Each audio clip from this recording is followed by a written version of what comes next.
Yeah, check.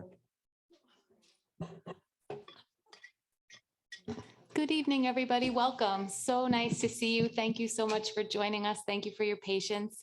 It is my pleasure to make a motion to return to public session. If I could have a second. Thank you, Julia. All in favor, please say aye. Aye. 6-0. We are so looking forward to our presentation this evening. We are joined by many of our principals and staff developers and team members, and we are very much looking forward to talking about belonging in our schools. And before we turn our attention to that, if everybody would please join us for the Pledge of Allegiance. Pledge allegiance to the flag of the United States of America and to the republic for which it stands, one nation, under God, indivisible, with liberty and justice for all. Terrific. Thank you so much. And before we turn our attention to our featured presentation, we will just take a few moments for board announcements. And I would love to begin by congratulating Katona-Lewisboro School District on having successfully passed a bond referendum for our capital improvement projects. This is really exciting, and we thank our community for coming out to vote. We thank our community for this wonderful support and for investing in our schools and in the future of Katona-Lewisboro school children. This is a really exciting time for our school district. We very much need some of this work, and it's going to position us to provide a learning environment that really best meets the needs of our learners well into the 21st century. So thank you, very exciting times. And also thank you so much to everybody around this table, to everybody out in our audience this evening, and to our facilities committee members, and to Liz for chairing a terrific and enjoyable, productive, successful committee. We really had a wonderful committee. We were joined by about 17 representatives from across the community, and we really appreciate their dedication over the course of many months. And thank you so much. It's really cause for celebration. Very much looking forward to our next steps. And with that, I am happy to turn it over to my board colleagues for other announcements.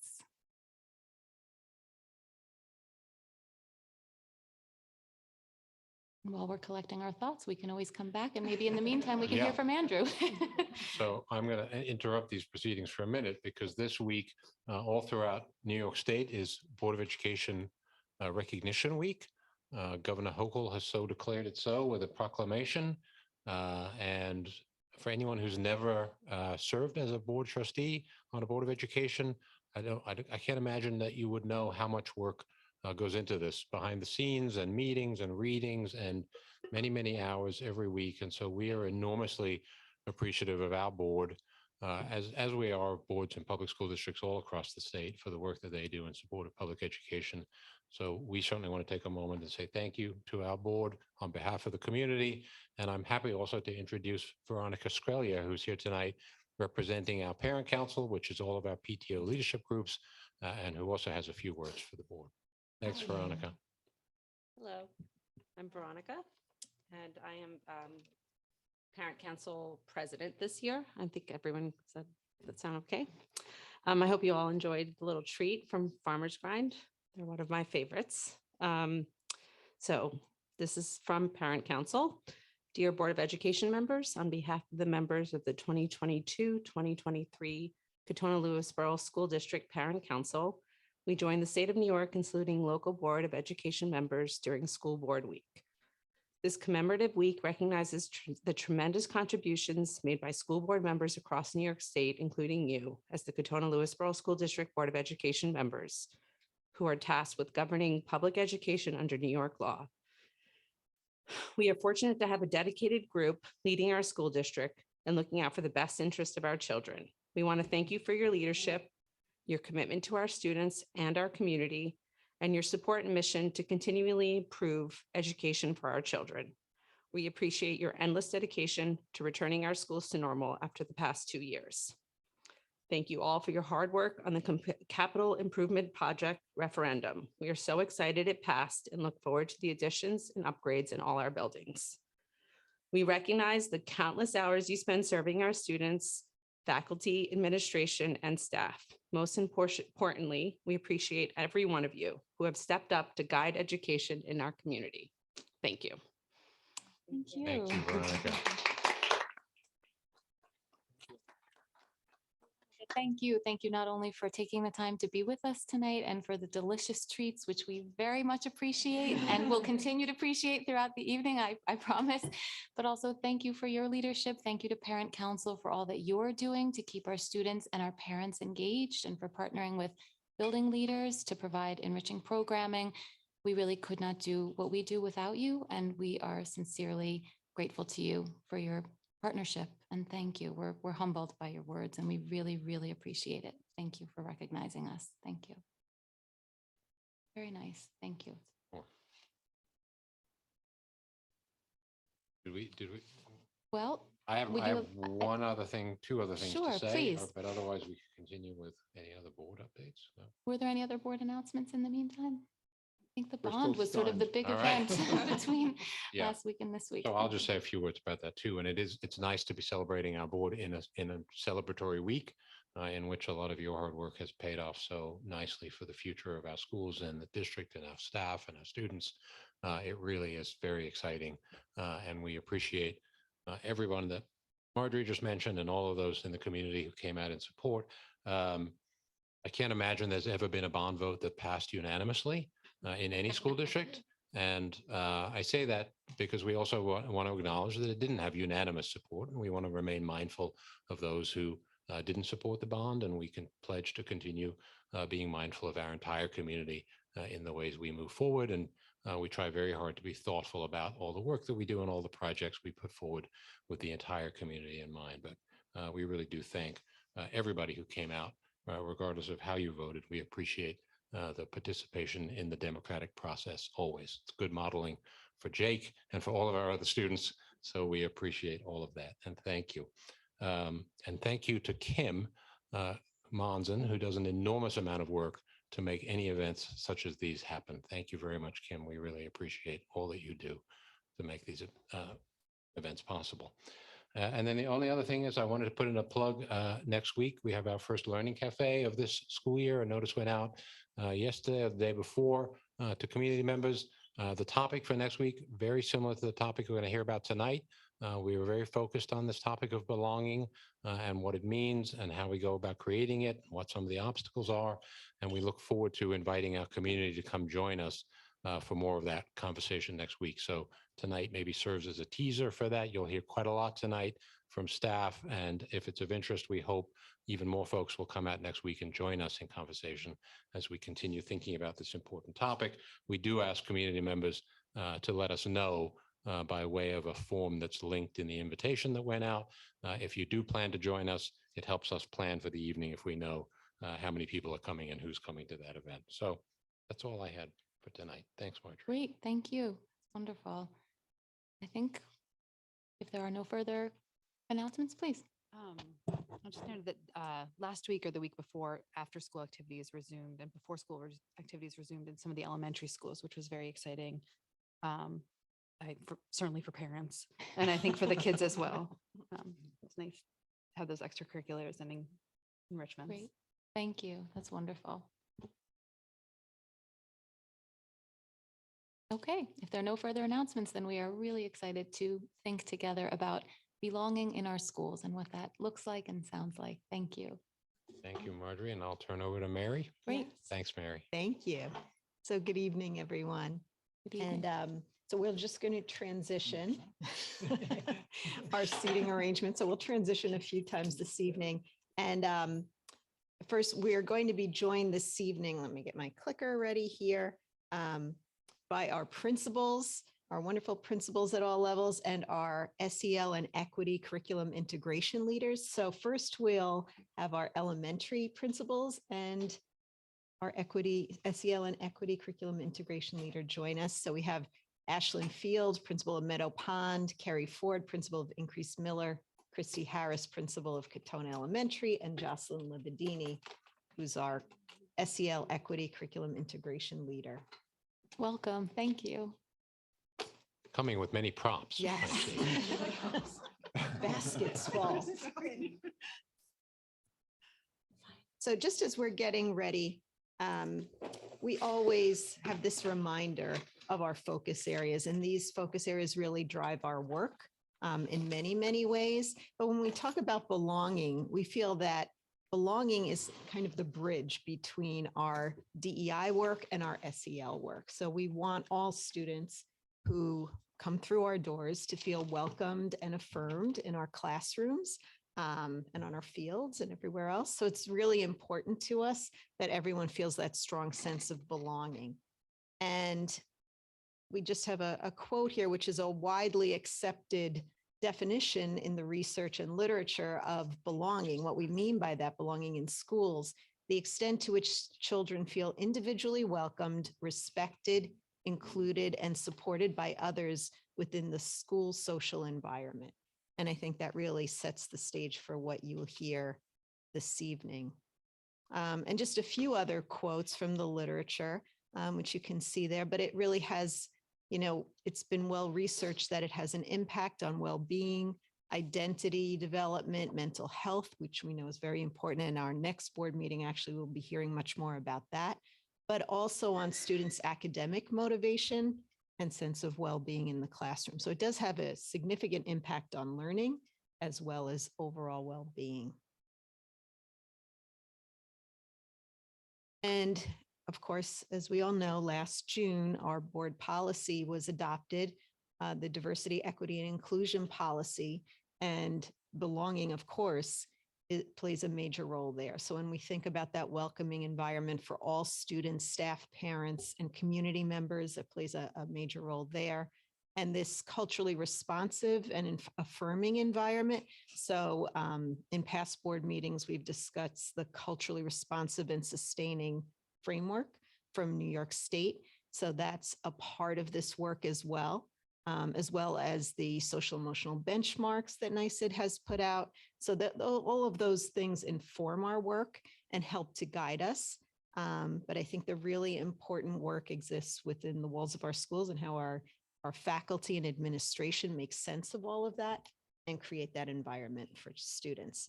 So with that, I will turn it over to my esteemed elementary colleagues and we'll talk about belonging at elementary. I can do the clicker for you. Sure. Is that okay? Great. That's great. Thank you, Mary. Sure. Hi, good evening, everybody. Good evening. It's good to see you in person. Just to start off with the fact that, the last couple of years, everybody knows that we haven't had as many in-person opportunities with families specifically. When we returned with students, it was wonderful. But then to have those opportunities with families. So I feel like there's like a refocusing on creating a sense of belonging because now we're shifting back to some of our typical activities and connections that we have.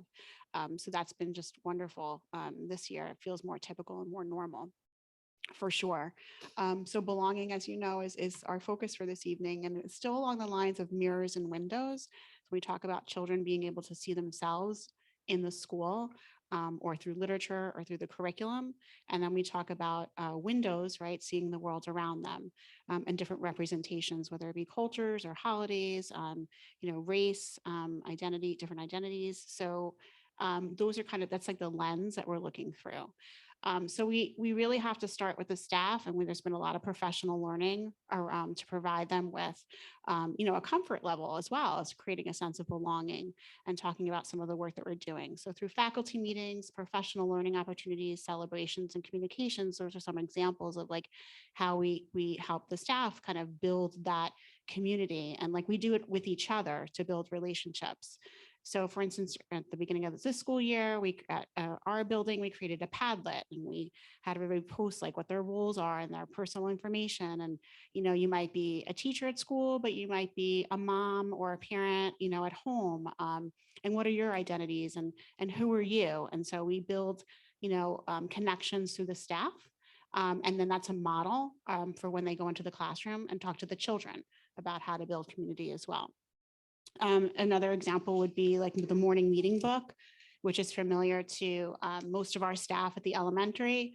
So it's been around for a number of years, but we've gone back to like revisiting it, especially, post-COVID, and about like what are the structures. And we'll be talking about that this evening, kind of taking you through some of the components of a morning meeting, but also sharing some of the work related to the larger topic of belonging.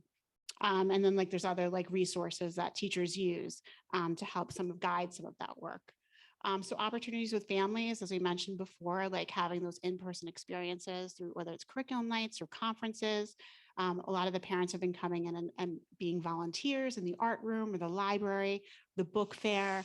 I mean, I guess we can't, we learned a lot through COVID that like not having those experiences really prevent us from like making those connections and developing, like relationships. So that's been wonderful. And one of the new things this year at each of the elementary buildings is we formed our compact teams have kind of morphed into a DEI committee. And it would be a subcommittee like the ERJ committee we've had district wide. And so what we've developed at each of the building levels is having parents join us and teachers and administrators, and we have conversations of how to, support the DEI work as part of the policy and can make connections like through the morning meeting and other structures that we have. So we'll talk a little bit more about that in one of the slides as well. And then also through newsletters and communications, we're also trying to, have a monthly like DEI focus in each of the buildings or SEL focus. So that's another way in terms of families. And then opportunities with students. I mentioned the morning meeting structure that each of the classrooms have at the elementary level through read alouds, celebrations, classroom and school library, identity work that we've all done this year at the elementary. And again, you'll hear more about classroom lessons related to the curriculum as well. How do we infuse like social studies and ELA to have some more of that work represented, school assemblies and programs, and also the physical environment. So that was also a subgroup of the DEI. So how can the children see themselves around the school and around the school building? And then how can they learn about other cultures? So like, for instance, like we might have like displays of greetings and hellos in different languages, which you'll hear a little bit more this evening as well. So that's trying to kind of give you like a little bit of like a framework about some of the belonging work that's been going on. I think Christy's next. Thank you, Carrie. So this is the correct slide, but before we dive into the greeting, I want to just take a step back and speak to you more specifically about what is morning meeting and just give you a brief overview, because you've been hearing about it a lot through Carrie just this evening in the opening. And hopefully if you have children in the elementary or no children in the elementary, they've been talking about this with you at home. So what is morning meeting? Well, it's a very deliberate way that we start our school day. There is allocated time in each of our schedules at the 3 elementary schools dedicated to morning meeting. It takes about 25 minutes to get through a morning meeting, and the format is broken up into 4 sequential components.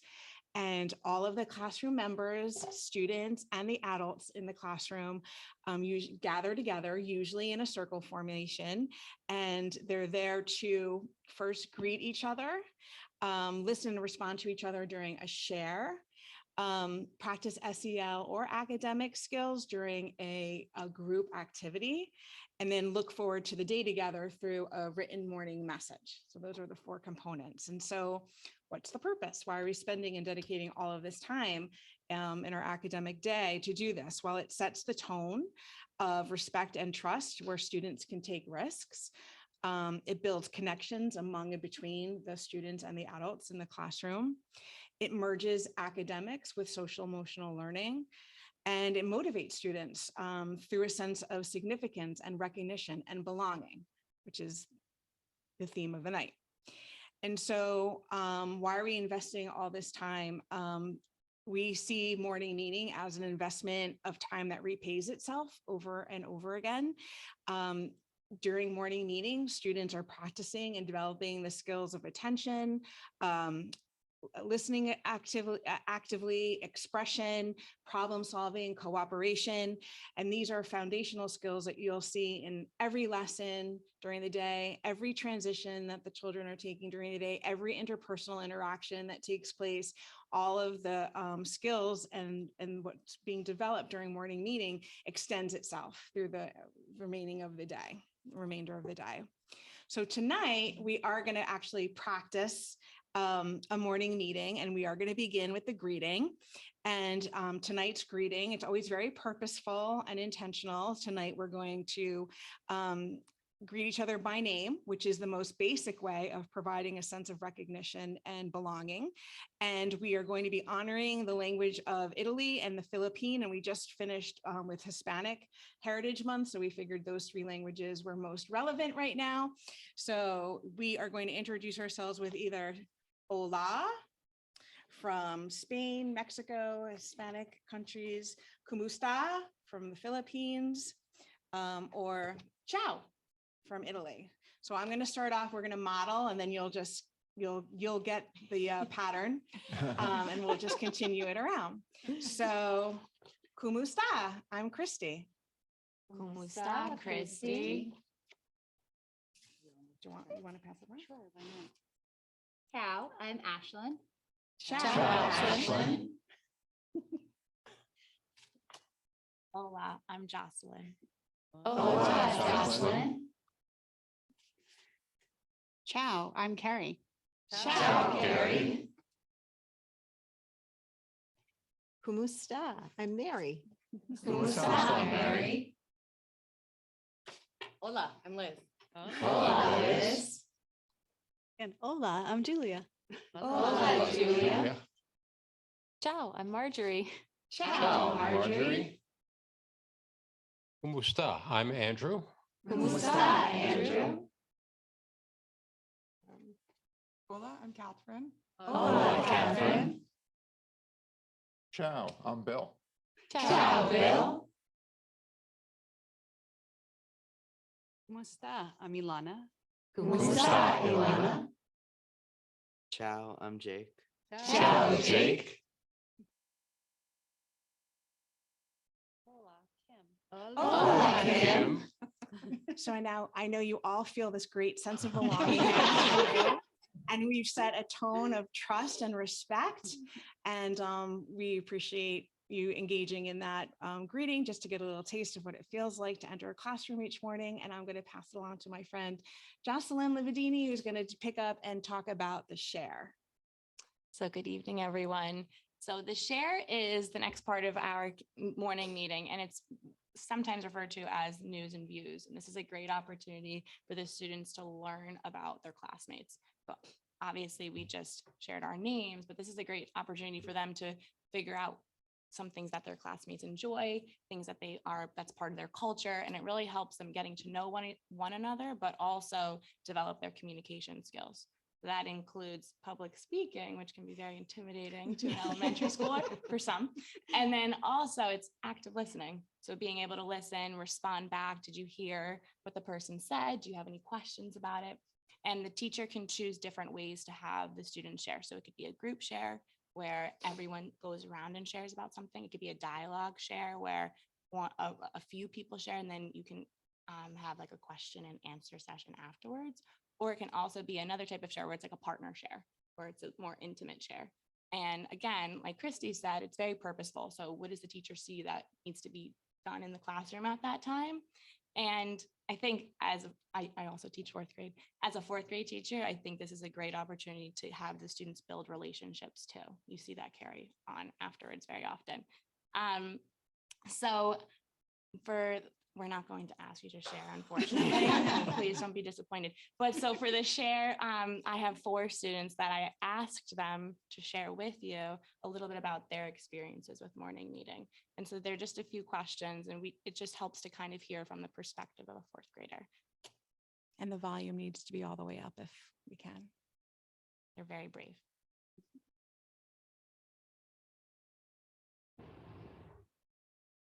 My favorite part about morning meeting is sharing time.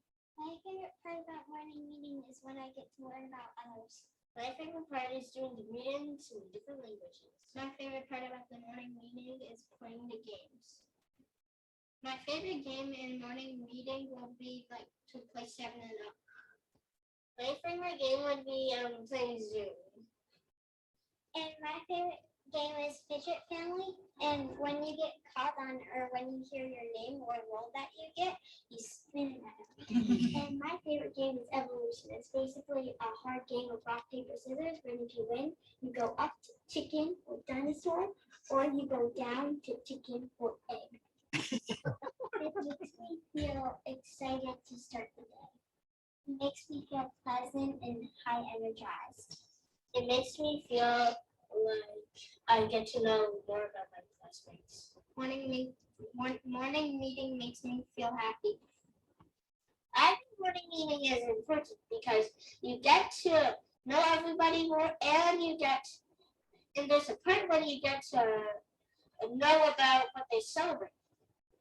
And my favorite part about morning meeting is that you can learn about people's strengths and what they don't like and stuff.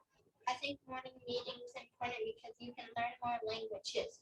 I think is a good start to your day because it makes me feel more confident about being in my class because I get to know more people and more people get to know about me. I just wanted to share that because I feel like hearing from their perspective and what they're taking from it is the most important out of everything. However, just in case you're wondering, some of us have morning meeting chips. So these are just little things that we could take out. So if you want to hear a couple of them, what is something that made you laugh recently? Another one is, would you rather explore space or the ocean and why? I hope everyone's thinking of their answers. And the last one is, what is something you enjoyed about a specific grade that you would like to repeat this year? So they're just different ways, some thought-provoking questions that the students can talk with each other, but also learn about each other and their different perspectives. So next we have Ashlyn, who's going to talk about the next part of our morning meeting. All right, so it's activity time. But before we actually do our activity, the activity is really about creating this inclusive community experience, about teaching social emotional skills as well, and really just about bringing joy and having fun. You could hear the kids talk about that on the previous slide. So this year, all the elementary schools have a scope and sequence where a lot of SEL and DEI topics. Some of them include identity, friendship, gratitude is coming up. And so in the elementary schools, we have a common read, and we have many common reads throughout the year. The most recent common read has been this book, What I Am. So I'm going to read a little bit of this book tonight to you. So What I Am. Someone asked me, "What are you?" I didn't know what to say, so I didn't answer, and they left. But I kept thinking about it. What I am. I am a girl. I am human. I am a human animal. I am a daughter. I am a granddaughter. I am an ama to my guys. I am vegetarian. I am dark. I am pale. In summer, I'm different colors. I like to look at animals, but I am nervous around animals. Eek. I don't win. I love what I made. I might be an artist. I have so much. I don't have enough. I am selfish. I am generous. So I'm not going to continue on, but I hope I piqued your interest and you want to read the rest. But one of the reasons we love this book so much is because it shows the complexity of what everybody is, right? And you can be many different things. Sometimes you are brave. Sometimes you are nervous, like when you have to public speak, right? So tonight, what we're going to do is we're going to do an activity that we actually had many of our students do. So after reading this book, many of our students created identity maps, but many of our students also created I am statements. You can see some of them up there, our kindergarten artists. I am energetic. I am an artist. So tonight, what we're going to do is everybody here is going to create an I am statement, something that shows us who you are, and then we're going to share them. All right.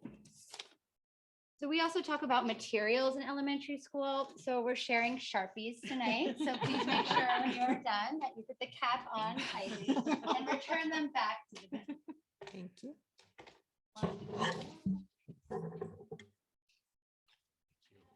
Thank you. Yeah. Usually in class by now, I'd be sent to the principal's office. Thank you.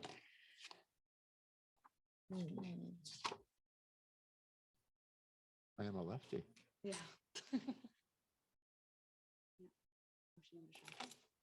I'll give her mine. So the statement should start with I am. And you can finish it however you like. Yes.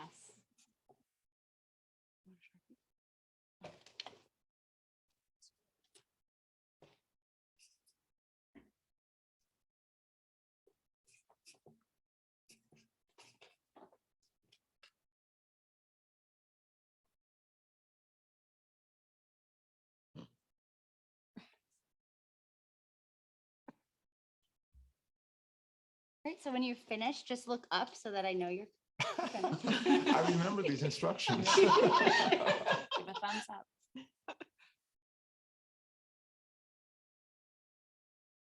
Before we share these, are there any wrong answers? There are no right, it's very complex. You can be a very complex person with many different things. All right, is there somebody here who would like to start tonight? Ooh. Yes, yes, Christy. So I am serious. I'm also hilarious. Oh, we're doing both. You You don't have to ask you. Double-sided, I am. One dimension. Just wanted to show my complexity and my depth. Okay. So we'll head this way to the back if you want to just, no, okay. Anybody who'd like to share? I'm resilient. You do it, me too. You were great. Wow. I'm a mom. Dr. Alita. Mm.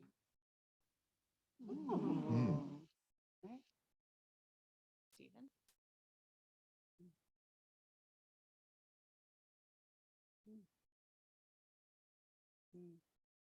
I'm a friend and then realized that I stole what an elementary.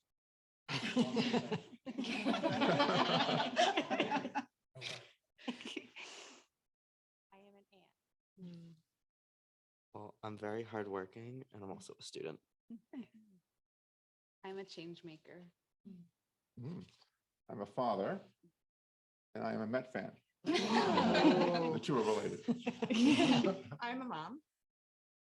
I'm a listener. I'm upside down. I'm grateful that you are here. I'm ready for pumpkins and mums. I am an optimist. I'm occasionally a goofball. I'm a mom. I'm a parent. I am a sister. I am short. So these are an example of a type of activity that we have done. It's very purposeful. Also goes along with our social emotional scope and sequence, but also gives you a chance to get to know each other. We saw here, we have a lot of parents, a lot of fathers, a lot of mothers, and you can see connections. I don't love the Mets, but some people might. Damaged people. All right, so I'd like to pass it back to Kipri. So the last portion of the morning meeting is message. And so that typically involves the teacher writes like a note, whether it's, on the whiteboard or the chart paper, to the students. And it's basically like a note each day. So each section of the morning meeting is each day. So I don't know if you can read that. I'm not even sure I can from far away, but that's, oh, there it is. It's a note from Mrs. Lambert, who's a second grade teacher at Increase Miller. And just so that you know, the morning message too, before I read it, can be very interactive. So a teacher might say, oh, let's look at like the digraphs, the words that have digraphs or the sight words, or they might talk specifically about something in particular, have them edit it if there's no punctuation.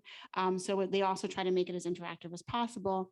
And typically the morning message will have something about the academic day, like what to expect during the academic day. Besides the schedule, they'll have a typical schedule, but it's just maybe a couple of highlights about the day. And maybe something that a little supportive note from the teacher about something they're proud of. So it's also the date. It is October 14th, 2022. Happy Friday. Our special day today is, our special today is PE. Today we'll be continuing to learn about different types of communities because that's part of their social studies curriculum, and practice making arrays in math.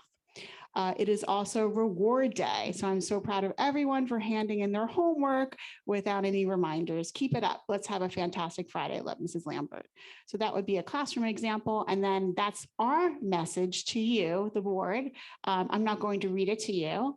I'm not going to make you do a choral read, which would be all of us together reading it. So sometimes we do that with the children as well. But it kind of just gives you a sense of, we hope tonight you feel a sense of connection and belonging, and we continue to focus on creating a welcoming, affirming, and joyful environment.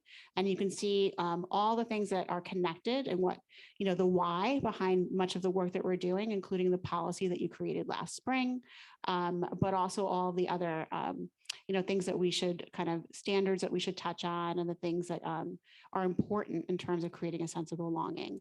And so we just wanted to say, we hope you enjoyed getting to know us better, and we enjoyed getting to know you better this evening. So we hope, you have a great evening as well. And you're going to listen to the secondary in a few minutes. So Thank you. Thank you. Thank you so Thank you. much. Thank you. I'll be collecting Sharpies and paper. Centralized. You. Thank you. Thank you. That's good. Thank you. Thank you.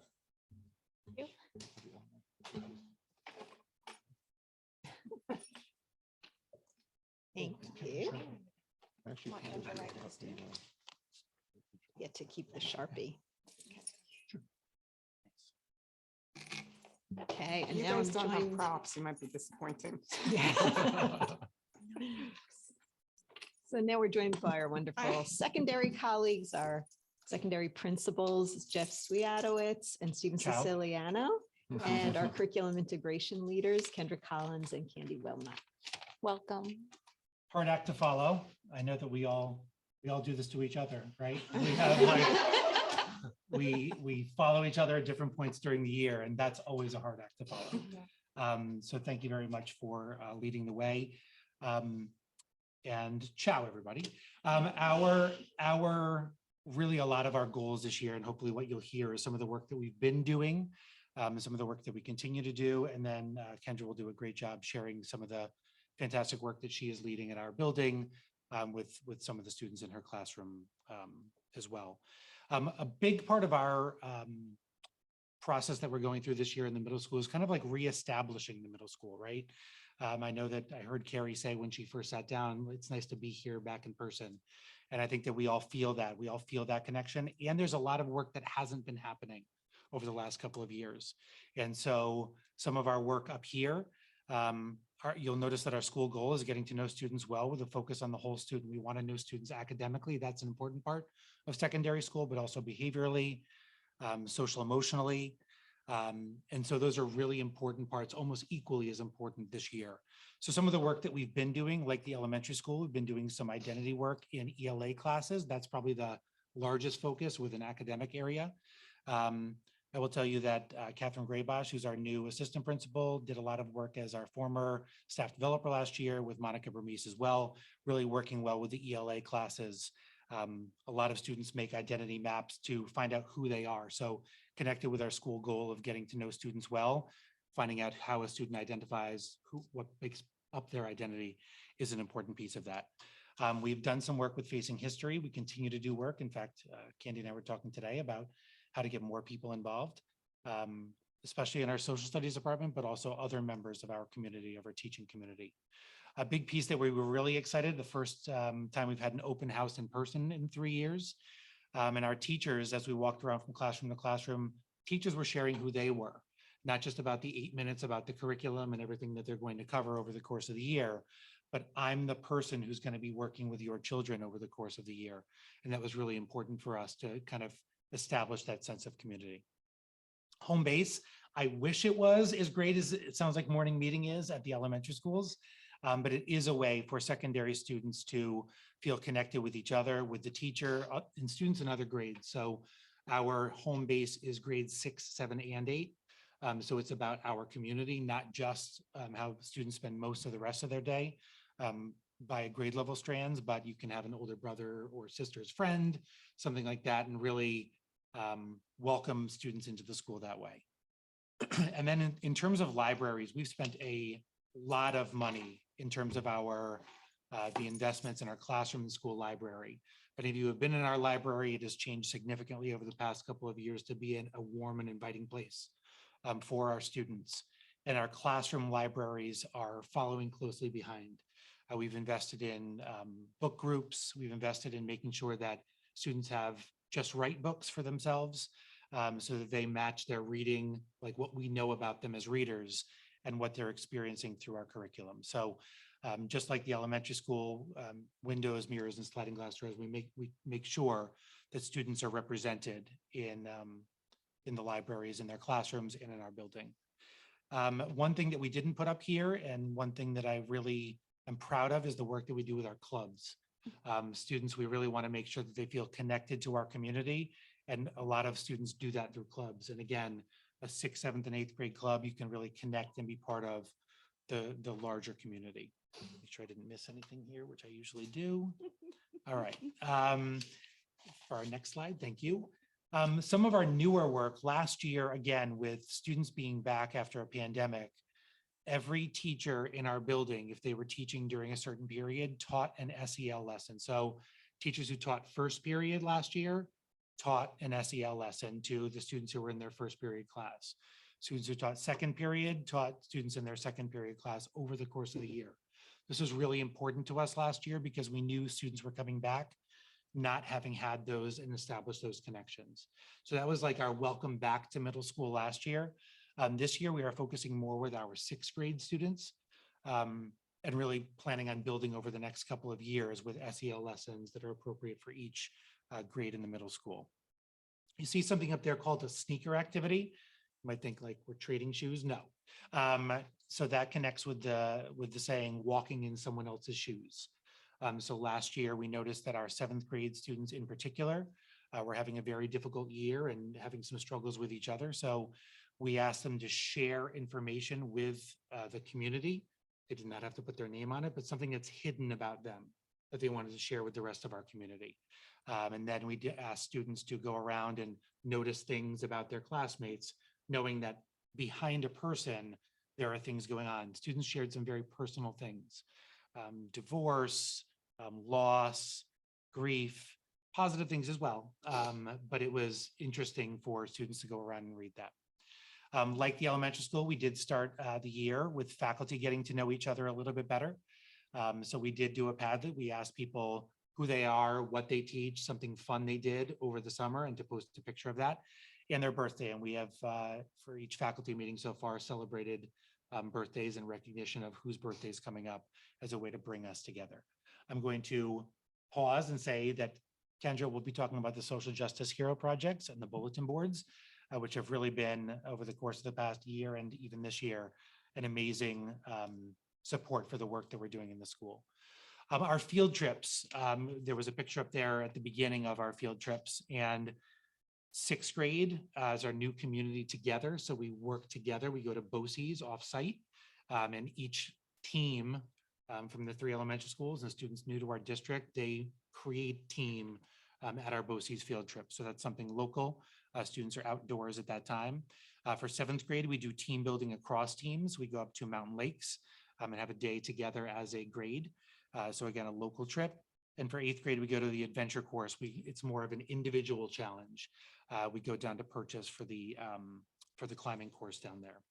So those are some of the team building activities we do. And our teams, we have teams in 6th and 7th grade, and we do have team breakfasts for our 6th and 7th grade students, welcoming them into the school year. Thank you. And now I will turn it over to Kendra. Ciao, I'm Kendra. Ciao, Kendra. I'm the 8th grade art teacher and the SEL DEI, as I call it, lady, at the middle school. So I'm just going to talk a little bit about what I've done so far this year. I've been working to update the iconography in the middle school to encourage feelings of belonging and inclusion. while also celebrating our differences. As students enter our building now, we have 5 display cases that I have filled with some school pride, wolves-oriented messaging, including some things from the Wolf Conservation Center locally, just to encourage the message of that we're all wolves together. Outside of the guidance office, we've posted boards that celebrate our children's great minds and their potential for growth. As you can see up there on the slide, for Hispanic Heritage Month, I've created a board that is joyful and educational. And we also made a mini museum out of our display case outside the office that is filled with artifacts that faculty members brought in from home to share with students from different Hispanic and Latino cultures. In the art hallway, it was important for the art department to greet our students at the beginning of the school year with work from diverse artists. So we've displayed the top right corner there, work from artists that span the spectrums of gender, culture, sexuality, ethnicity, and ability. And then finally, in my own class, I teach a lesson that I call the Social Justice Superhero Comic Book.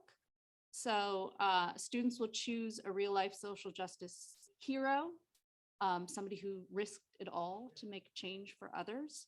And they tell their story through a combination of words and images, a comic book, in a superhero format. So there's the origin story, the action, the deeds that they did, and then the change that was created through their work. These heroes are defined as someone, like I said, that put themselves at extreme risk, and some of the topics include abolitionism, environmental protection, animal rights, LGBTQ rights, civil rights, women's rights, but they have the choice. I have a huge resource that I've built for them, and then some of them add to that. It's beautiful. There's an example up there of Martin Luther King. Thank you. Thank you. And so now I will turn it over to Stephen. Good evening. Good to see evening. everyone. Nice to see you. I echo my colleagues' thoughts about how wonderful it's been to be back together again. So those of you who were there for campus night this year, just a lot of goodwill, a lot of electricity. It was really fun. So that's really what it should be. So very, very happy for that. The impact of COVID on mental health and the necessity of connection, as well as being mindful of past feedback that we had received about students' experiences, including how stressful high school can be. So we have maintained our focus this year on giving students opportunities to craft experiences that impact all students at the high school. So we're all aware now of how J-Fest was redesigned as a community celebration last year. And this year, the pep rally underwent a similar transformation. And you're seeing one of the pictures of it there. We have our send off to our fall teams was certainly a staple of it, but it was included for bonding experiences for students, and some wrinkles were added. So if you go back to, actually, if you see in the lower right-hand corner, we're used to doing a senior picture, but this time we did an entire school body picture. And symbolism matters. And it was just wonderful to be on that field. And again, you feel the goodwill, you feel the energy. We also added a club fair to this for the first time. And normally we had kind of restricted that to the 9th graders, actually just trying to onboard them. But there was something about reopening it to the entire student body, and all the club advisors and students who were connected with those clubs were just amazed and so thrilled about how many students signed up for clubs that I didn't know you were here. So I think that was just a great thing that came out of that. And as always, the boosters came through with some great lunch. Ms. Gallagher, thank you so much. It really makes for a festive atmosphere, and it was just a wonderful day. Grade level competitions between the staff and the students were a lot of fun. Seniors were a little vexed with cornhole, but but it all evens out because we have some of our middle-aged staff who were giving themselves quite a workout, and no cardiac events, fortunately. And of course, a dunk tank on an absolutely beautiful but windy, cool fall day was a lot of fun. Let's go back to that picture. It is, Stephen. yeah. Top left there is Stephen in the dunk tank. In the dunk tank, yes. I thought it was always like in timeout. Second time in 10 days. And it was the Lewisboro Library. That was also a lot of fun, but the water was much colder. So, but it's always a lot of fun. So it says, nothing says belonging than dunking your principal, athletic director, and teachers. So, and besides larger events, we know that community in the high school starts in the classroom. So we have focused the staff's attention on this piece in a very conscious and deliberate way. And so you probably have heard the term circles quite a bit. So I guess the origin of that and where we want to go with that in terms of restorative practices, I'll turn it over to Candy. Hi, everyone. Good evening. I'm Candy Wilmot, staff developer and SEL equity person. So when we talk about restorative practices, we talk about how we want to be together in spaces. And at the high school, it's a little different. It's a lot like morning meeting, but a little bit more serious in some cases. So we do start with maybe what's your favorite color? What do you enjoy doing? And then what we try to do is move to how it is that we share the space together. So it's really about fostering relationships. I think one of the most important things to realize is that everybody in the high school has been trained, our monitors, our clerks, our secretaries. And so we try to comprehensively speak the same language. So what we move to do is to make sure that everybody feels a part of what we're doing. And so obviously restorative practices is about building relationships and creating a culture of care. We then, in terms of circles, how we use them in classrooms. And one of the reasons why we're not going to do a circle today is because circles are inclusive, but they're private. So they say we are part of the community and what happens here stays here, unless of course it's something that we have to report. And kids need to feel like, and the adults in the room as well, need to feel like that's a shared space. What we're starting to see happen, and ultimately this is a long-term goal, is that the relationships are so valued that we move from when kids make mistakes or infractions, we call them, rather than looking at sort of punishment, we look at how it is that we can restore the community. And so rather than speaking to the person that has caused the harm, we seek out the person that feels harmed and have them share that in the space so that we can restore that community. It turns out that we started using circles and we committed to just community building, so building relationships. And quickly, we've started doing academic circles as well, so a way to talk about what it feels like to do school. We even use them in clubs. And I'm looking across at Jake because we decided, although we weren't sure about it at first in terms of campus Congress, we started using circles to come together to start our meetings. It's really important that we build this consistent language because in doing that, what happens is kids start to ask for circles in resolving conflicts with each other. We've even gone to some visits in other schools to bring circles to the elementary school to sort of deepen the work that you do in morning meeting. I'm trying to think about, there's so much that I want to tell you that's like, a lot. We even had a circle with a team and a bus driver last week and a continued circle. So we're always talking about how it is that we can build how we see each other, having everybody be heard in the space. That's a number one thing. The idea is that most of the time when there is a conflict, we think about what you did to me versus how I felt about it. So rather than saying, the circle promotes, rather than saying, you are making a mess of my classroom, I would more lead with, I feel really disrespected when you eat and leave food in my classroom. It changes the dynamic of the conversation and it allows some awareness between people. So I don't know, am I forgetting anything, Stephen? I think It's along the ethic of calling people in as opposed to calling them out. I think that's become a little more habitual. And we've also, some teachers have been asking for, what do the next steps look like if they feel that they've in a good place and they're ready to move on. And sometimes it can be very humbling for teachers if they're going to do circles saying, hey, in this last unit of instruction, tell me what really worked for you. When did the light bulb go on? And conversely, tell me something we did that perhaps didn't work. And that's good information for us to have too. So I think that also deepens the relationship between teacher and student. So it's very promising. So Thank you. Thank you. Thank you. So it's the end of our presentation, but I will invite my elementary colleagues maybe to come forward a bit. I know Kim has a microphone. If the board would like to ask any questions, or so we're all available for them. Thank you. We really appreciate this opportunity.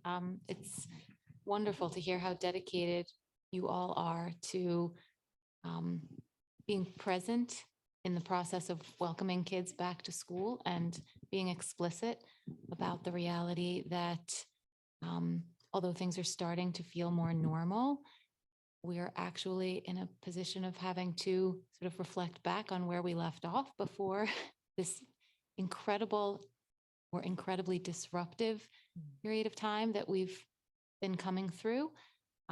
Feels really important to acknowledge that aspect of each student's humanity, and to be thinking carefully about what to do about it and how best to create a learning environment where students do feel that they belong and are seen and are encouraged to see one another.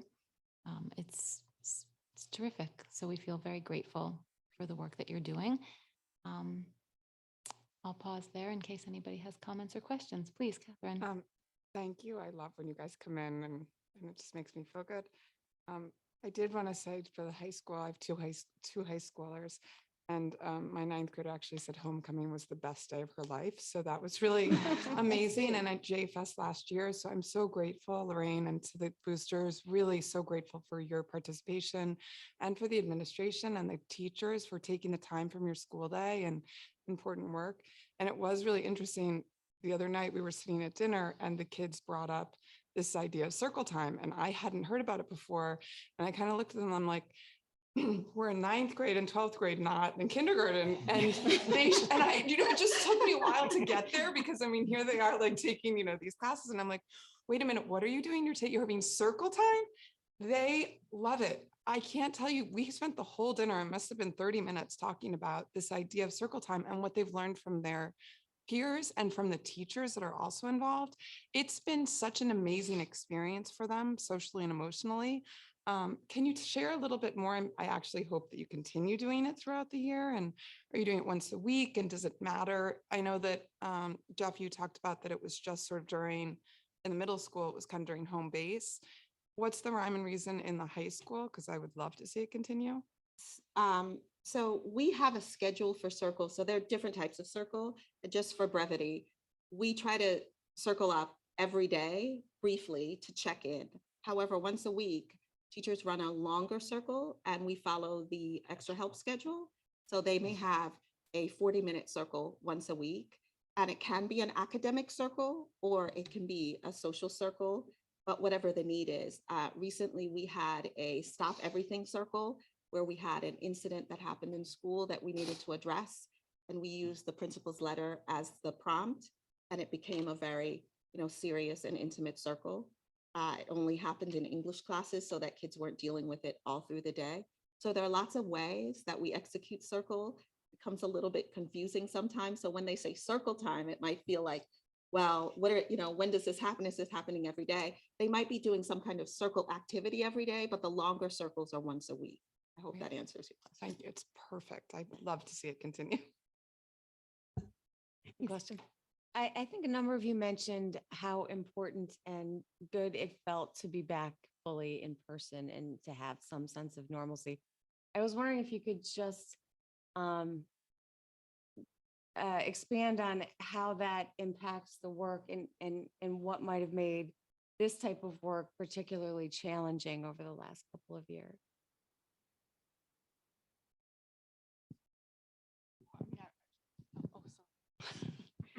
I mean, I guess I was just thinking when you were asking the question, but like, I don't know, Zoom always felt like a barrier, and oftentimes like during those, curriculum nights or open houses or even parent teacher conferences, like you weren't able to have those individual conversations. You're kind of more talking at people like in a presentation format.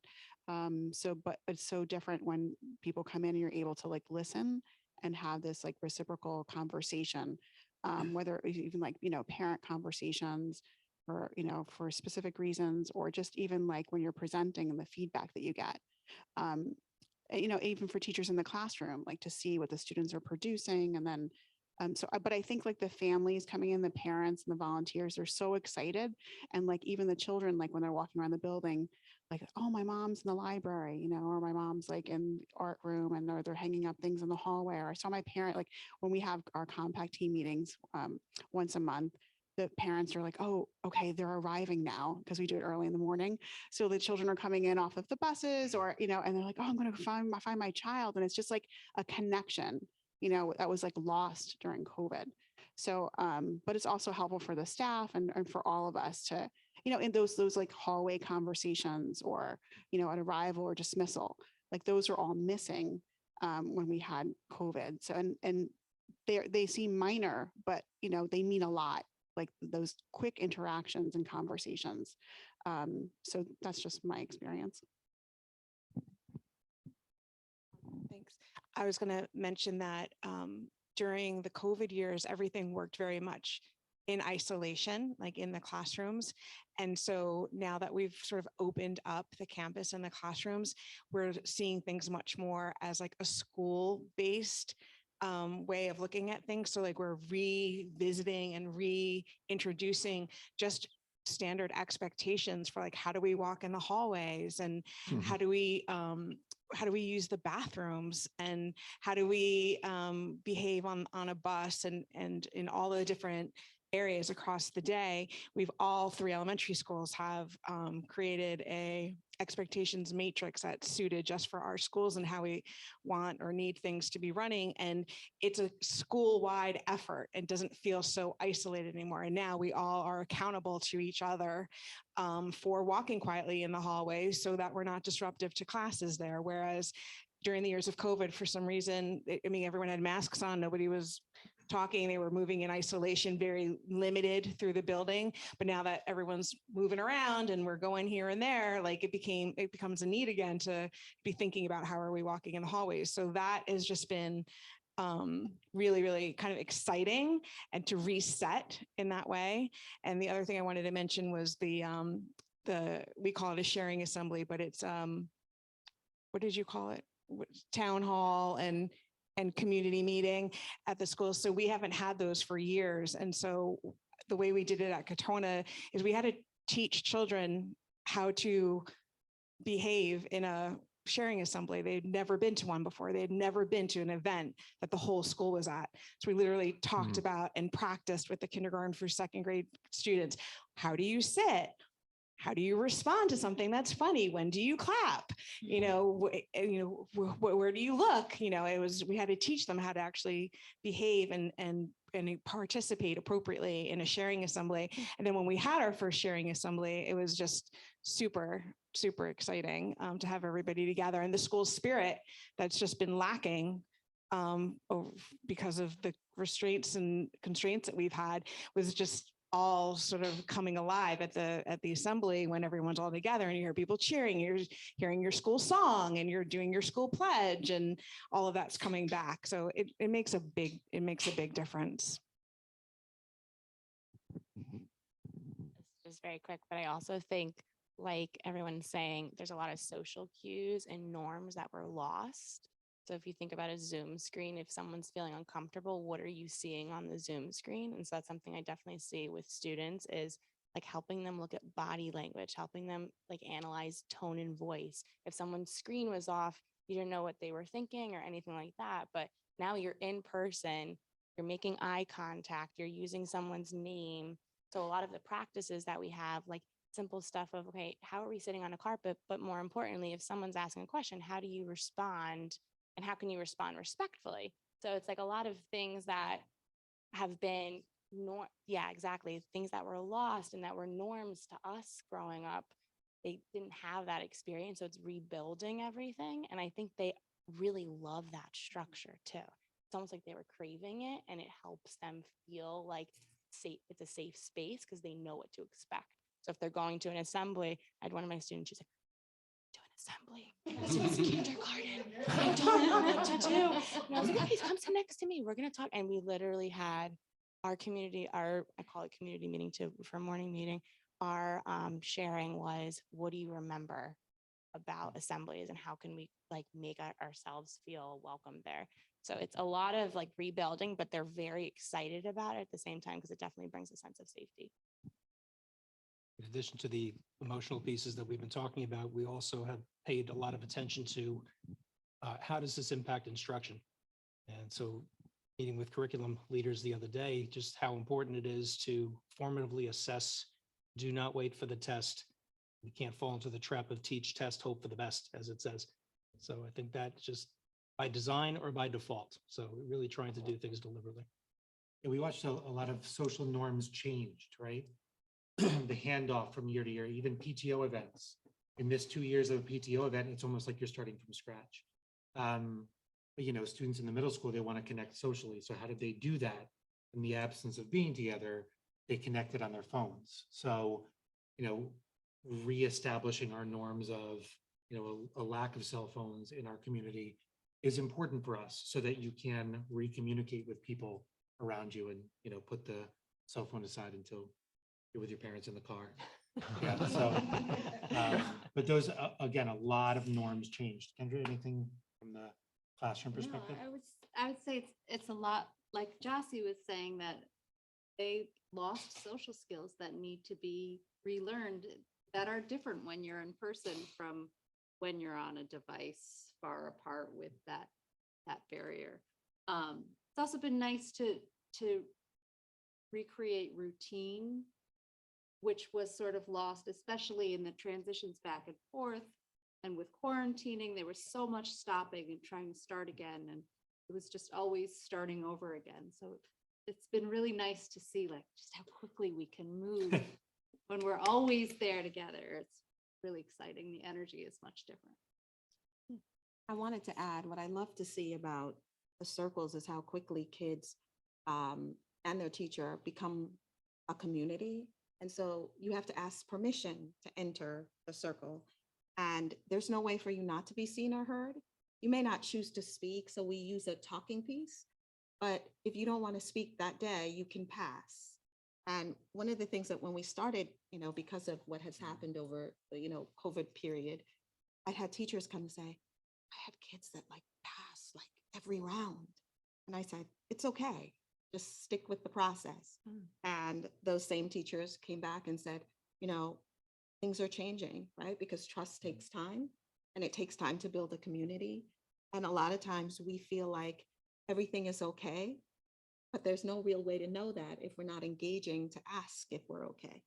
And what the circle allows for is, if you're having a bad day, you know, one of the famous questions we ask all the time is, what's your temperature today?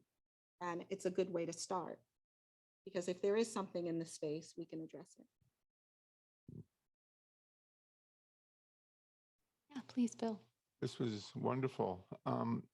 One thing struck me as interesting. I'd like to hear a little bit more about it. Well, I think it was in the middle school, the facing history piece of it. I think I know what that means, but I'd like to hear more about it. Sure. So, and Kendi can feel free to add onto this one as well.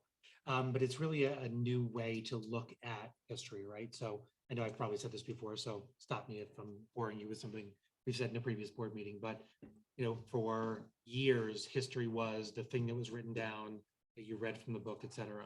So adding different perspectives, adding different lenses to things that we all, you know, remembered sequentially is a big piece of that. So Facing History, we started working with them. They've existed since 1975, but we started working with them about 7 years ago. Gosh, it seems like a long time now. But Facing History is more than just a resource in terms of what they provide. What they want to do is they want to give kids, there's a specific pedagogy that they use where we learn and then we give kids the opportunity and how to take responsibility. So one choice, for example, might be giving to charity, right? That's the one we least encourage because it seems to be the easiest way out. And so what Facing History says is we actually become a part of that history in our participation. So we become aware of whatever the significant event is. It could be it could be racial oppression, it could be economic oppression. But then after the study, you make a choice about how it is that you want to engage in changing the global, community.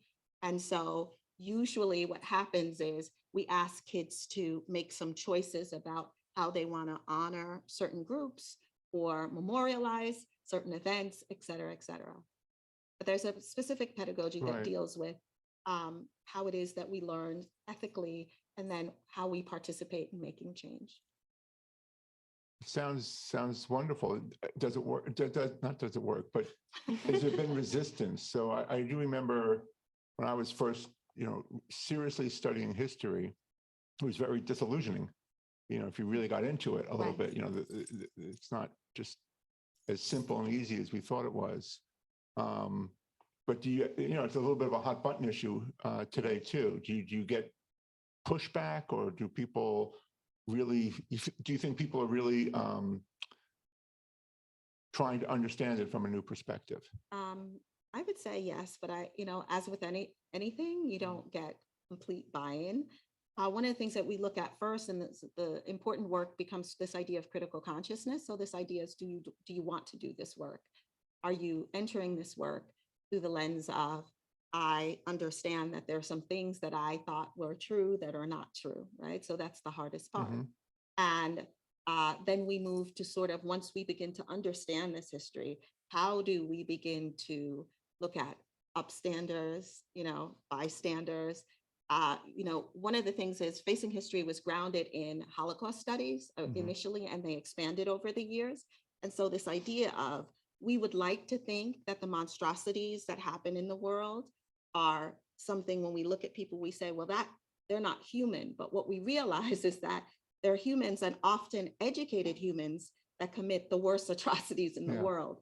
So it's not enough to educate children, but we really need to have them be critical thinkers as well, because we can use the education and the knowledge that we have to be destructive.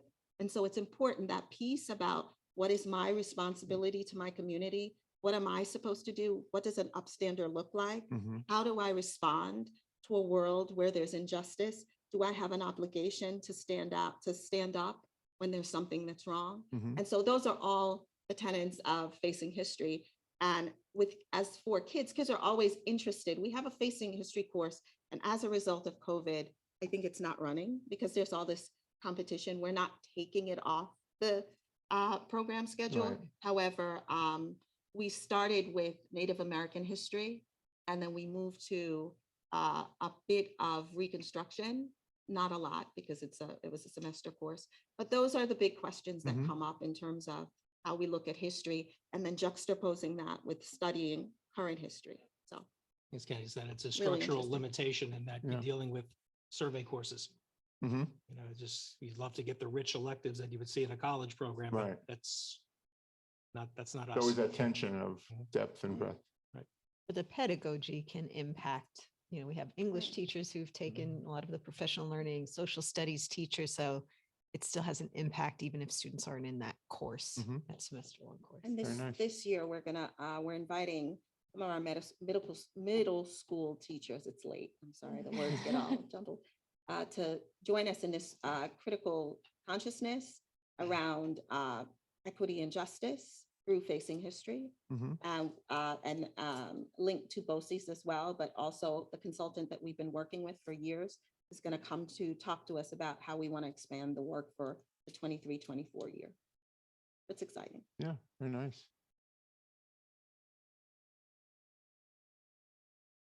Other questions or comments, thoughts? I think one thing that's interesting to me about the circles, I think about a child's experience in school, and in elementary school, you sort of have that very sustained relationship with a group of kids who you see every day. And then when you get to middle school and middle school, obviously when you're teaming, you still have that. But I think it can be easy to get through an entire day without actually having a real connection with anyone when you're changing classes. And I think it's great to have opportunities for kids to connect in some way. And I can, as you were talking about, it's starting to sort of get a better sense of what that looks like. And I'm excited for our students to have that opportunity to know each other and to build a stronger community within the school. So thank you. Please, Alana. I was curious about with the restorative practices, if it's going to kind of expand to the other schools and perhaps the board could do a training on it too at some point. Are there plans for it? Do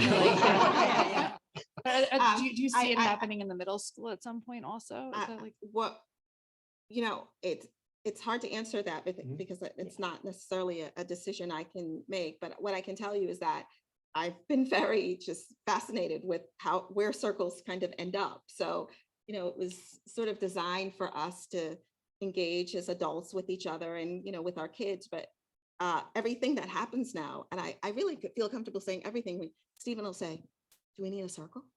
So the idea is yes, but I guess there needs to be some plans in place for that. But it has been one of the things that I just want to respond to what you just said about this idea of sort of how kids make sense of it all. And I think there is, when we think about circles and we think about just high school in general, there's this sense of there's a lot that goes on, right? And some of it is conflict, some of it is really fun stuff.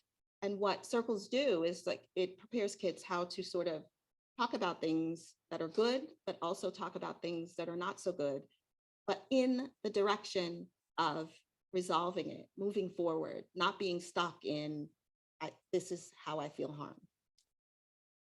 Oh, sure. Yes, please, Jake. I think a really important piece of the circles, especially for myself and other students, is that talking piece. And it's, as of right now, it's the teacher that's bringing it in. And I know teachers have opened it up for students to bring in talking pieces that mean something to them. And I'll give an example. Mr. McCallie, my AP macro teacher, he has two of them and they're two squishmallows. And he told us this, and it's they're cute, little stuffed animals. He told us the whole story of why they're important to him. It's his kids picked them out and he was like, what do I bring in? And his kids brought him these two squishmallows who each have their own personalities and stories. And as we're passing it around, it's something soft to hold and it's comforting. You can squeeze it. And that's a big piece of the circles, is not just connecting with the other students, but connecting with the teacher. I feel I know so much more about my teachers, on a personal level than I have for years, and also completely separate. But to go back to J-Fest and the pep rally, I do want to commend all the students who put in a lot of hard work, because it wasn't just administration and teachers. It was a group, I don't know how many of us there were, who worked 29 who worked really hard to put both of those events together. And pep rally, we only had a few weeks to do, and I think it came out pretty amazing. We've gotten such good feedback from both events. I know so many students who are now ninth graders, my sister, were saying we saw what was happening on the lawn during J-Fest. We're so happy that we got to experience it. And now we can't wait for J-Fest at the end of the year. It was That's just great. 2 magical days. So great to hear. Thank you. That's great. All of it. Really, really lovely feedback. Thank you. And Jake, thanks for mentioning it. Talking piece is the most important thing. And I forgot to mention it. Thank you for bringing it up. Maybe that's a really lovely note to end on, because it is late. We want to be respectful of your time. We really appreciate you staying with us and preparing these materials so that we could have a better sense of what's happening in the school buildings and classrooms. And sounds terrific. We really appreciate your efforts and your dedication to our kids. Thank you. Be well. Thanks, everybody. Thank you. Thank you.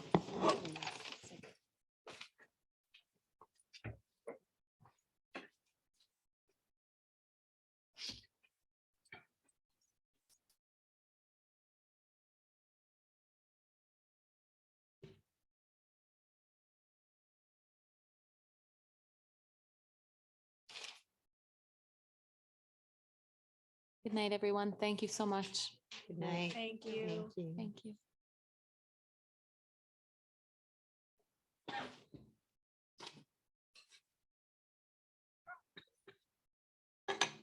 Have a cabinet. Troops back in. The tide.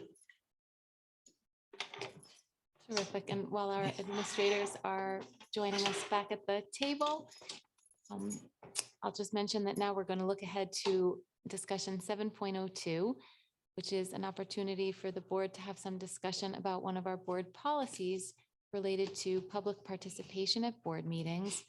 The board might remember that about a year ago, the New York State School Board Association actually released an updated policy with some best practices and guiding principles that local school boards could take under advisement and attempt to sort of reconcile with their existing policies.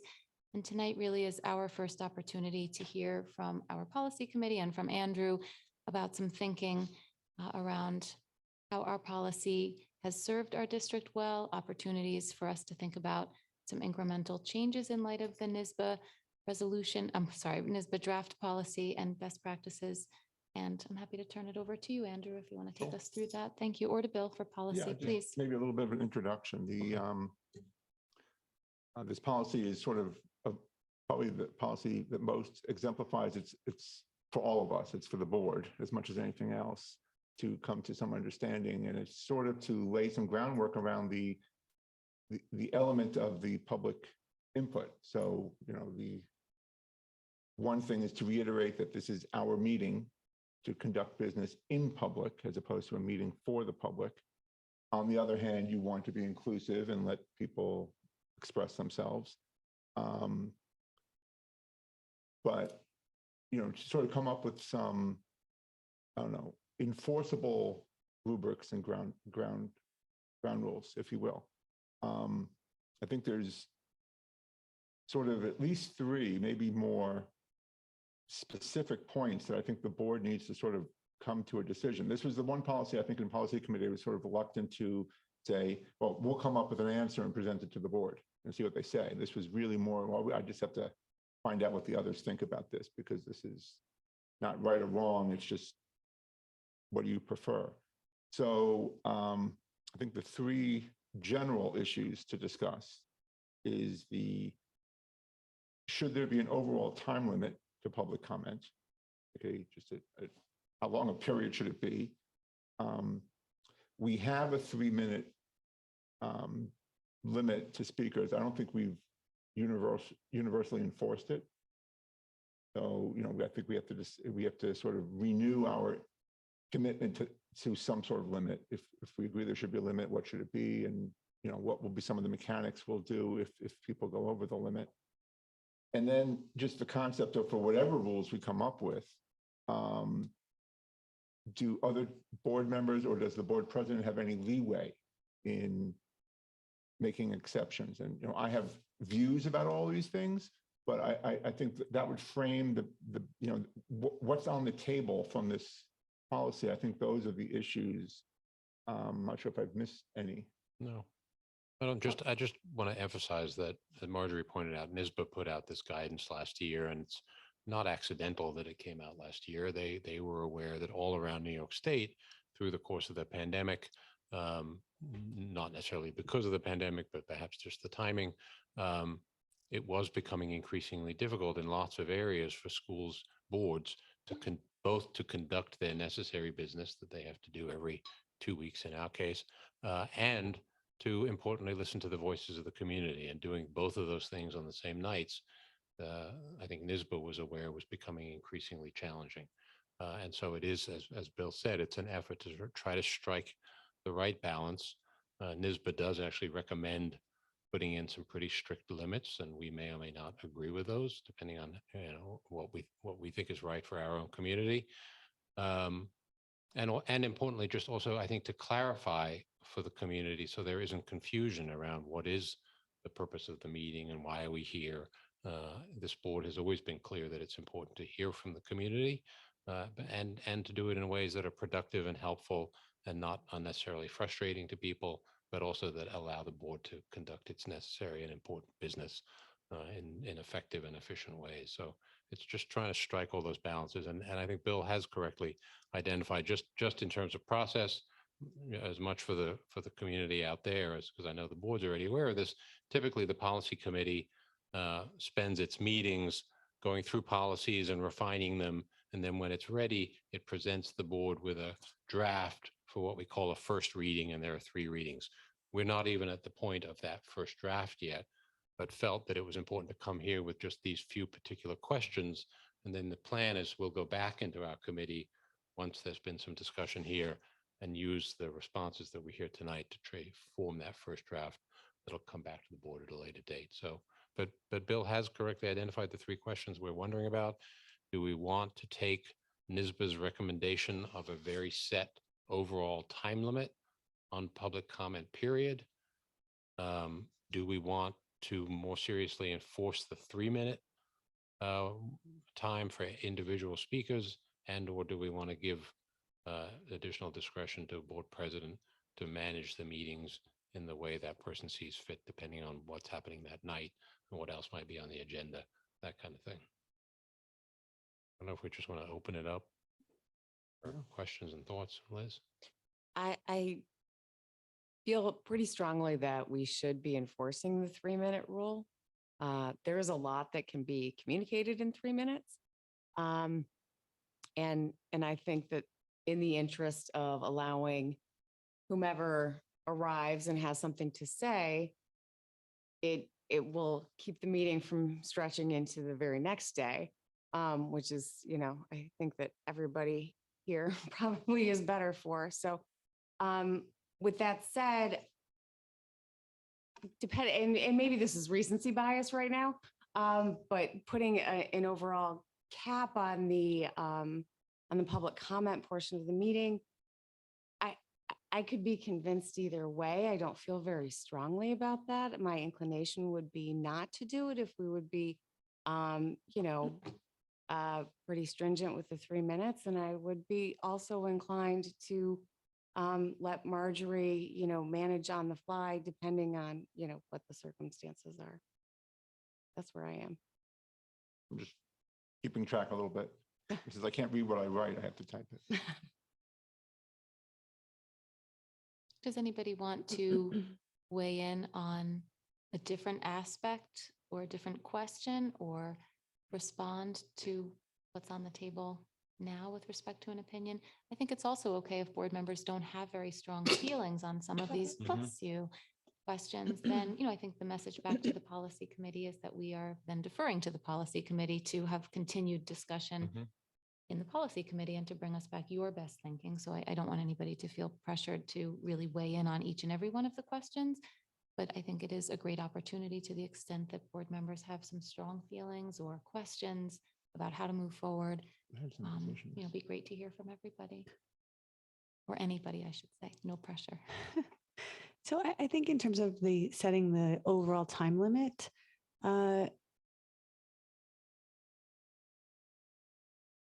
would feel it would be unfortunate perhaps if someone came to a meeting and wanted to present something, and because they were the last one on the list and we had a certain amount set for time and we even kept to the 3 minutes, let's say we set the time to 1 hour of public comment, it would allow 20 people to speak. And I think the assumption is that all 20 of those people would be speaking about the same thing often, but there might be different things. And my concern would be that the 21st person might not be repeating the sentiments of the first 20.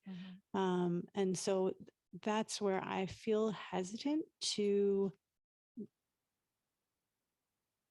set a specific limit for the overall time of public comment.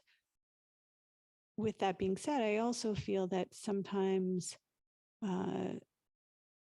the additional time doesn't necessarily lend itself to us learning a lot more, right? So I try to think about other ways that we can get feedback from the community. I think we pay attention to other communication channels. Our emails tell us a lot. People email us. I find that very helpful when there are things that we're working on that we're looking for feedback. I think Andrew can create opportunities if it's something that the administration is working on to get feedback from the community that would be outside of our meeting. And when I think about that, I think maybe we should limit the content, the time, because if it's going beyond that, I don't know that maybe it's leading to the most productive outcome for us. So I don't know. It's very hard to decide. I think if we were going to set a limit, I would want it to be like a minimum of an hour. I know that seems like a long time, but I think a minimum of an hour, and maybe even 90 minutes as our cap. And I think in a meeting where there were many people here, we would then to go to the third sort of question on the table, which would be to perhaps request of the community of people who are here that they are aware of that cap, that they think about, how they participate so that all perspectives can be heard. I don't know if that's an onus that we can put on the community when they participate, but it's something to think about, I guess. So, but with that being said, I kind of, Marjorie sort of said, like, I'm also comfortable with, it kind of feels like maybe just it's sometimes the hypothetical, you could go back and forth forever. Yeah. So like there's a certain part of me that thinks, a policy committee could create a first read and we can react to it. And if something about it feels like we would want it to be changed, then that's a good point to suggest the change. But I Sure. appreciate the opportunity to talk about it. So thank you for doing it this way. I understand that. I had a couple ideas that are a little bit outside the scope of this. One is that I know that NISBA also sort of talked about, and other boards do this, where there's 2 public comment periods. So one that is, I would say that before the consent agenda, that's specifically for people to speak on the agenda so that we hear those comments before we vote on the consent agenda. And then a second public comment period that would be for other matters. And I think that would sort of solve in some ways for the need to take care of our business, even when there are many people present. And I think probably like tonight, there may not be anybody, so that those periods would just kind of go away, but it would give an opportunity to, kind of have the comments that need to be heard at the beginning and taken into consideration for the board before, and then afterwards, perhaps a longer public commentary and something else that's an issue in the community. I mean, I do want to just point out that I think we had very orderly meetings, despite that we did not have a lot of the conflict that our adjacent districts did. And I think that Marjorie has done a wonderful job kind of keeping order and pausing when it gets out of order. And so we've sort of modeled that through some challenging times too, but having sort of the other business at the end also gives us the opportunity to perhaps pause if we think it's going too long, and then we can come back to it at another time or find another forum. So I think that might solve for some of that without having to put a time limit on it. I'm certainly in favor of the 3-minute time thing. And I think perhaps having some other tools so that it's not on one person to sort of show the time. So like a timer that's up, a bell that goes off, a 30-second warning. I mean, I know people will talk over, but just something to sort of make it the same treatment for each person are some tools that we could do with that. And then I mean, I do think that my understanding is the president would always have discretion to change the public. Would you have the discretion to change the public comment period if something were going on? Or I think that it's a really good question. I think the board president always has, any board member has the opportunity to make a motion for a recess. However, I think that we would all be best advised to anticipate that we wouldn't stray from the policy, because I think it would appear or could be perceived as discriminatory to allow discretion to cut it off at times and not at other times. So I think generally speaking, the answer is no, the board president wouldn't really have discretion to cut it off or to, suggest that, now we've gone on for so long and it's getting late. And so for tonight, let's wrap up. I think this is where the board would need to decide, are we going to have a defined time period after which.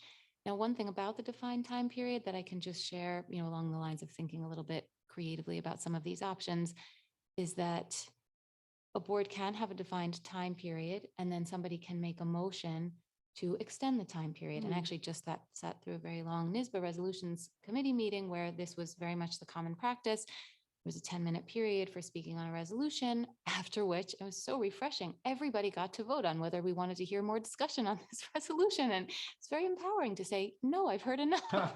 And it was also wonderful to be given the opportunity to say, yes, I'd like to hear more. So this is yet another option available. However, I just would also, I think, comment that in the same way that although I think we all agree that 3 minutes is our objective, and it is in our policy, our current policy states every speaker should speak, please no longer than 3 minutes. I think because at times it can be challenging to really enforce that when you have a speaker who's impassioned or where it just feels, truly inhumane or uncomfortable to cut them off. Similarly, I would say, if we went to the 2 comment periods, which I really do see the benefits, totally support that if we decide to go that route.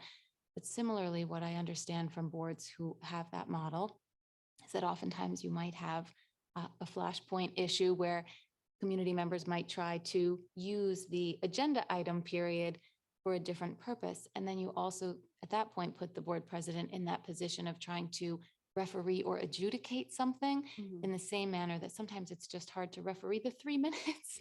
So I think I would maybe just suggest that as much as we might want to consider restructuring public comment, and that might be something we really want to do, I think we should also look at it through the lens of, what we have broken, and would we potentially be inviting more obstacles or hurdles that would need to be kind of refereed at times. And I'm not saying I have an answer to that. It's just another way of looking at any change that we might anticipate implementing.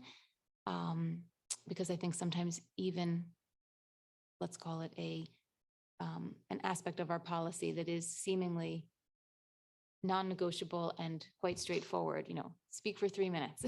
Even that, we all know, can be complicated at times. So I think maybe less is more in terms of the policy, might be my perspective. But I'm very open. I understand the way in which possibly having the 2 comment periods seems like it could help us organize affairs and potentially improve our meetings. So just wanted to share all of that. And then I just wanted to mention one other thing, because I think, our public comment policy has served us very well for a long time. NISBA has some good guiding principles. And I think it's important to say that one change, as I understand it, that the policy committee is recommending is an important change, something, right, that we're moving toward, I believe, whereby we are not going to permit discussion involving individual district personnel or student matters. So I think we're talking about this public comment policy because I think we actually do have one important need to bolster our policy and strengthen, our best practice here in this area. And I think anything else we decide is sort of procedural and whatever is the board's pleasure. That's my perspective on all of that.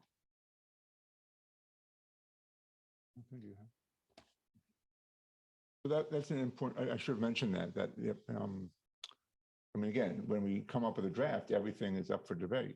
So we can talk about anything, but we did want to, I'm not sure if it's strengthen or reiterate, but just restate that the public comment period there's many other venues. If there's an issue with an individual teacher or student or something going on, there's lots of other ways that can and should be addressed, not the board's public comment period. So that would, like anything, that would, moving that from a policy piece of paper to actual practice would have to be something where just becomes the norm for us to stop people if that's not being observed. In terms of, so I think that's one thing. In terms of what do I come down on? I agree that leeway in this situation wouldn't be useful because anytime you exercise it, somebody will say, how come you didn't do it for me? And I think the more we're just like, look, I'm sorry, this is our policy. And on the other hand, I do think that the 3 minutes, we'll have to come up with a mechanism, but I do think that I understand people get very impassioned, but again, when we start making exceptions, that's when it gets hard, when we, we're cutting off somebody who says something, critical of us, but we don't interrupt the person who's saying something lovely, that's not going to work. I personally, why I'm hard on the 3-minute limit, if we do that well, I'm not on, I wouldn't favor a overall limit. I think the times it would end up being more than 60 or 90 minutes, hopefully won't be very often. And frankly, if we're saying you have to come here to make a comment, and if you wait online and you're here to make a comment, you get to make your comment. You might only get 3 minutes, but you get to make your comment. There's no question of, I was stifled, I came, I wasn't allowed to speak, and they're infringing on my free speech rights. So I think if there's a day where there's a lot of people, that's just part of our gig, is that we have to listen. So I guess that would be where I come up. No long time, no overall time limit. Yes on 3 minutes, no on leeway. And we should, when we come up with a draft, discuss some of the other aspects of it, like the individual student. Like we said, we sort of came up with something like, you can't speak about an individual teacher or something that could easily be identified, the 7th grade social studies history class in 3rd period, or, that something that can be sort of like public, medical information. If you can use it to get to an individual, you shouldn't, that's too much information. And along with that, there's a piece about individual students, unless it's your child or it's the student themselves. We've had the students come up, but then they should be speaking about their personal experience. So I think there's other things that when we come up with a draft, people might want to discuss and see if we agree on it or not. But this has been helpful in terms of taking the temperature and seeing, at least where the edges might be for us to discuss. Yeah, I wanted to ask a question also about, we often comment that there's other ways for people to contact the board and there's other forums to have discussions. And I think that's certainly true. And I think there's something about the public comment period in these meetings that's different. So like if we get an email, it's not something that the rest of the community is going to see. But when you come and you speak at public comment in a meeting, it's seen by people here, it's seen by people that are streaming it, it's seen by somebody who watches a recording. And so I agree, I think sort of to that same point that if people are coming, it's important that we allow them to speak. And then I think give the option when it's over the time, if they still have stuff they want to tell us, to remind them of the other opportunities for communicating with us, or I guess invite them to come back next time and continue their comments if you'd want to. The other thing I wanted to bring up, which is a little bit like sort of expanding the policy, is I think in our board goals of being inclusive and welcoming, I think it would be worth considering allowing for remote comments. We now, technology has changed. And when I first came to the district, the meetings were recorded and you could like watch it on TV afterwards, but you couldn't, it wasn't kind of live stream. Now technology, we've all kind of had to adopt the new technology. And I think there's an opportunity to really include some more voices of people that might not be able to come to a meeting at night, for example, two-parent working households or single-parent households where you have to do childcare in the evening, or somebody who is sick or disabled, and there's a number of, I think, situations in which people might want to participate, and we now have the technology to allow more access to the meetings. And I think it would, like in the way that we really appreciate public comment, I think opening it up to more participation and more people would get us better idea. Just in that sort of the underlying principle, I think, of why we want public comment is to hear from our whole community. And this would be another way to invite in more folks. Was there a specific issue with that, with the remote, whether a board member can participate remotely? Was that tied to having the public participate? Right. So yes and no, or yes and we're not sure yet about all of it. So there was recently an allowance for boards, once the emergency orders that allowed for remote meetings to take place expired, which they did relatively recently, there was an allowance for boards to adopt something called emergency considerations. Kim, am I close on that? I think that was what it was. Circumstances. Extraordinary circumstances, thank you, which have to be defined, which would allow both a board member to participate remotely if they fit those extraordinary circumstances. And if that was allowed, then it actually requires that public comment be allowed to happen remotely.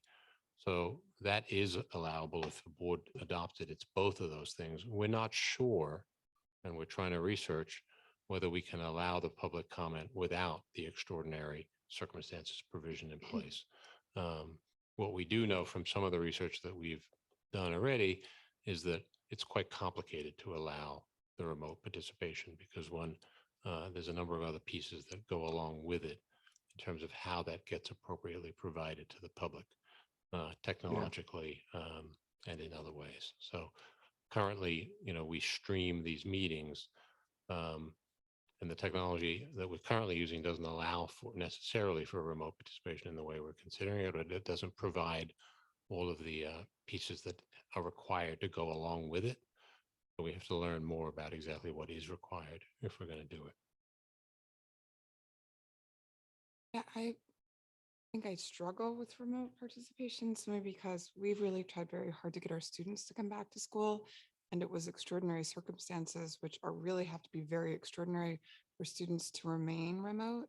So I feel like we're being inconsistent. And when we started the meeting, it was all about belonging and being back in person and how good that feels. I guess I just would be concerned that students would look at us and say, well, how come you're allowed to be remote, or my mom is, or my dad is, or whatever, and I have to be here? I struggle with that a little bit. I think there's also an opportunity when people are here and present for us to meet them and to be in their company. And there's something about, I mean, I think we've seen in the sort of the, I don't know what the right word is, like the analysis of things that occurred during the pandemic. And even with meetings I have still now at work, there's a difference between being in a room with a person and being in a remote environment with a person. And I think being in a room with a person leads to a more, a richer exchange and an opportunity to hear the person and see them and understand that. And I think that if that's something that the community is interested in, I certainly think we could have a great partnership with our PTOs. And I know in my experience as a PTO leader, I always tried to make sure people were aware of board meetings and when they were. And maybe another opportunity to offer the community is support for people who want to attend a board meeting and can't. And that could be a PTO resource in support of the school community and the parents in the community. I think it's also an opportunity maybe for our students, our campus Congress to provide a resource so someone could come to a meeting. I think it's just really important to be together. And I think the level of engagement and the level of discourse when people are present in person is much richer and more valuable. And I think, our buildings are accessible. And, we serve students with disabilities in our buildings. People with disabilities can come in the buildings and be a part of the meeting. So I don't necessarily think it will enhance what we're hearing. And I think we can look for other ways to help be more inclusive. I am swayed by hearing from the principals tonight about the community building that they're doing in the classrooms and at all levels. And it really did kind of drive home the point how important just body language and being in the same space to truly understand what people are saying is to the whole community building and communication aspect of it. I think we had a meeting not long ago with the supervisors of Lewisboro and Bedford, and it was it just had such a different feel to it and collaboration and understanding that I think really made a difference for me. I think also there were a few of us at Andrew's Coffee, and I mean, I'll go almost anywhere for free coffee. Even that. But yeah, Even a meeting with me. even that, even decaf. But it was a great opportunity also at that point to hear from a lot of parents, a lot of different perspectives. I felt like some of the comments that were made could have been made at the podium. And so, I think that we should really commit to attending as many of these events as we can, because I think that there's an opportunity for maybe some less formal conversations that would potentially be a lot more productive and honest and, and something that would also be very, good for building community after these past few years, which feels like maybe some of our connections and our looser associations kind of broke. Thank you. And your coffee was a PM coffee earlier this Evening, week, but yes. you do try to alternate so Yes. that in the event we have parents who can't come to an evening coffee, you do offer those also in the morning. Correct. Yeah. I mean, I agree. I think there's something to being in person. There's something that's different about being remote. I think in the proposal that what I'm imagining is that most of us would be in person and there would be people coming to comment in person, but there might be a couple people who aren't able to make it for whatever reason. But they still want to participate and they have something they want to say publicly. And so this would give them an opportunity to still be able to participate in the meeting at the relevant time on the topic that's relevant to perhaps whatever is being discussed. I mean, a babysitting co-op would be like amazing if that were kind of coming out of the high school and that were an offer. I mean, all those are beautiful community ideas. And I think the technology really offers a new way for us to participate that is not, it's not the same as all of us being on a screen when just sort of one or two people come and comment. It really, I mean, I was at a meeting this morning where the county executive couldn't be there in person and he was on the phone. And so it was like, we're still able to hear from him, but it, and then there are other people in the room and we continued the conversation. And so not perfect, not ideal, but we still got to kind of have the full participation of all the anticipated people at the meeting. And similarly, it might be nice to have the participation of the whole public, whoever really wants to, but just cannot make it for what I think a myriad of reasons that people cannot come in person at a particular time.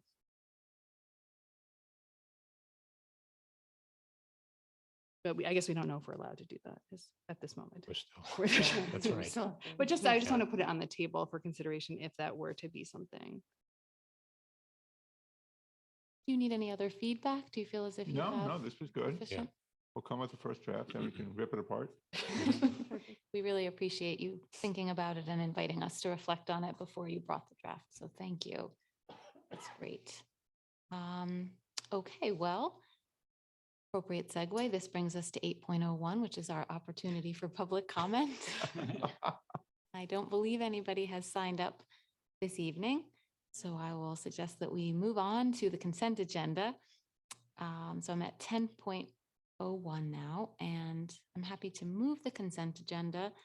I'm not sure whether anybody wants to pull anything. Lana, would you like to pull? Yeah, 10.05. 10.05? Yeah. Okay. So I'm going to suggest first that we vote on the consent agenda without 10.05. If I could have a second for that. Thank you, Julia. And were there any questions or comments? I do want to point out that this is our opportunity to accept the official results of our capital improvement project vote. So thank you so very much again, Kim, for your dedication and the incredible amount of organization and work that has gone into facilitating our ability to vote on these results tonight. We sincerely appreciate that. Thank you again to our community for supporting the bond referendum, and to all of our district leaders around this table for the enormous amount of work that has gone into this over the course of many months. This really is a very happy moment for our school district, and we're very grateful. If there are not any further comments on the consent agenda, we can vote. All in favor, please say aye. Aye. Great. 6-0. Thank you. Took me a minute. Okay, so that brings us to 10.05, which is an opportunity for the board to vote on a resolution enabling us to continue some further conversation with Westchester County regarding school resource officer opportunities. Would somebody move the resolution, please? Moved by Bill. And could I have a second for that? Thank you, Julia. Anybody wants to ask any clarifying questions or offer any comments? Happy to pause before we vote.